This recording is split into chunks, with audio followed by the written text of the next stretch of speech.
उठा लीजिए का झंटिया कबार लीजिएगा हमारे तेरा माई की आग लगाओगे तेरी बहन आग लगाओगे बिहार में हैं ऐसे ही करके।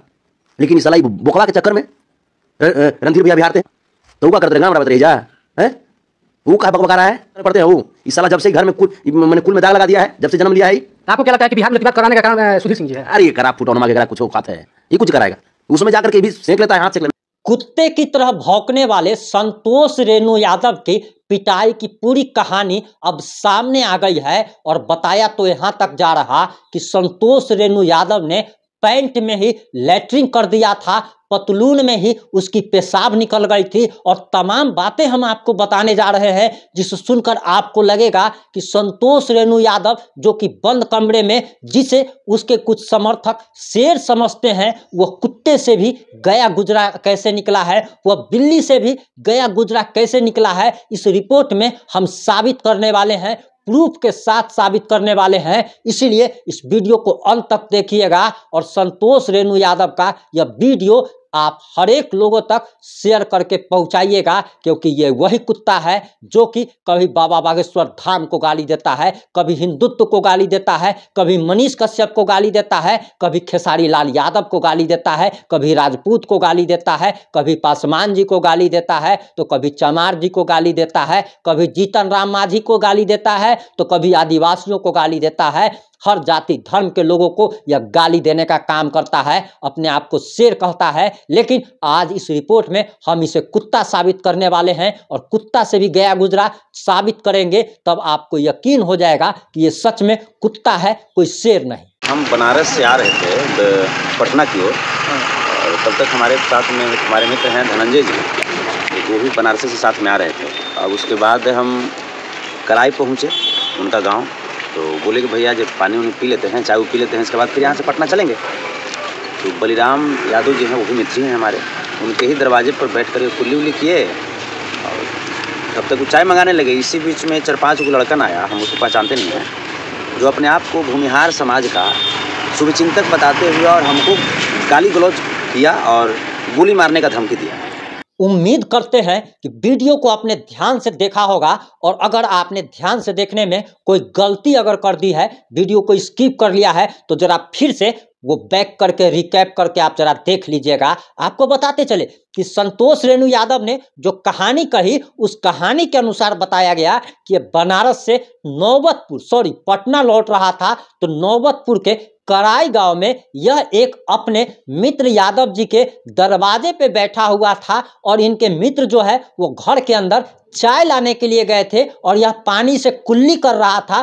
तभी 4 से 5 की संख्या में नौजवान टाइप के, जिसको हम लोग लफुआ टाइप का लोग कहते हैं, छोकरा जिसको कहते हैं, जो 18 साल 20 साल का लड़का जो मैक्सिमम जो होता है, जिसको छौरा छोरी कहते हैं, वो छौरा लोग पहुंचा था। और बताया तो यहाँ तक जा रहा जो संतोष रेणु यादव ने खुद कहा, जो आपने सुन लिया होगा कि इसने खुद कहा कि जब यह कुल्ला कर रहा था तो दरवाजे पर, यानी कि यादव जी के, जिस यादव जी के दरवाजे पर यह बैठा हुआ था, उसी यादव जी के दरवाजे पर 16 साल 18 साल का 4 गो छोकरा जाता है और इसको माँ बहन दादी नानी की गंदी गंदी गाली देता है और इसको भीतर का मार मारा जाता है, जो कि इसने थानाध्यक्ष को बताया जब यह शिकायत करने के लिए गया था। और शिकायत करने के लिए जब यह गया था तो इसने ये बताया कि लड़का सब जो आया था भले ही कम उम्र का था लेकिन वह बहुत ज़्यादा होशियार था। उसने कोई भी ऐसी जगह पे नहीं मारा जहाँ पे दाग हो जाए। इसने पंजरा में मारा, इसने गुप्तांग में मारा, इसने पिछवाड़े पे मारा और इसने ऐसी ऐसी जगह पे मारा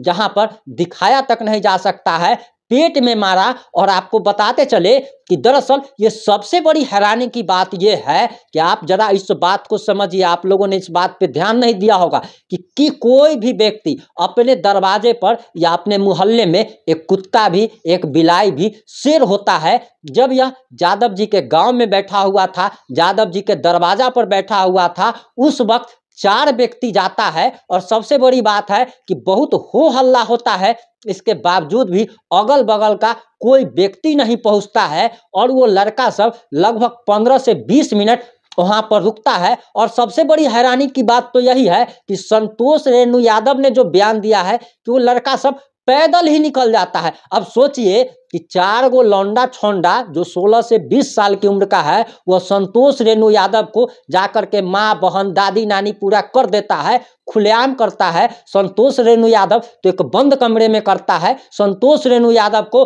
उसी के गांव में जाकर के 4 गो छोकरा जाकर के क्या क्या कर देता है और इसका आरोप इसने भूमिहार पर लगा दिया है। यानी कि ये मार खाने के बावजूद भी सुधरने वाला व्यक्ति नहीं है और इसने भूमिहारों को बदनाम करने की साजिश रची है। आखिर इसके पास क्या सबूत है कि भूमिहारों ने ही इसके साथ मारपीट किया या गाली गलौज किया? ये तो हर जाति हर धर्म के व्यक्ति को गाली देता है। हो सकता है कि कोई दूसरी जाति का भी व्यक्ति हो। और सबसे बड़ी बात तो यह है कि कोई भी व्यक्ति अपने जात का नाम अपने कपार पर लिख करके नहीं घूमता है। तो आखिर इसको पता कैसे चल गया कि भूमिहार ही था? और इसकी कहानी भी जरा सुनिए कि इसको 4 गो आदमी तक नहीं मिला, जो 4 गो आदमी जो मारने गया था उसको पकड़ सके।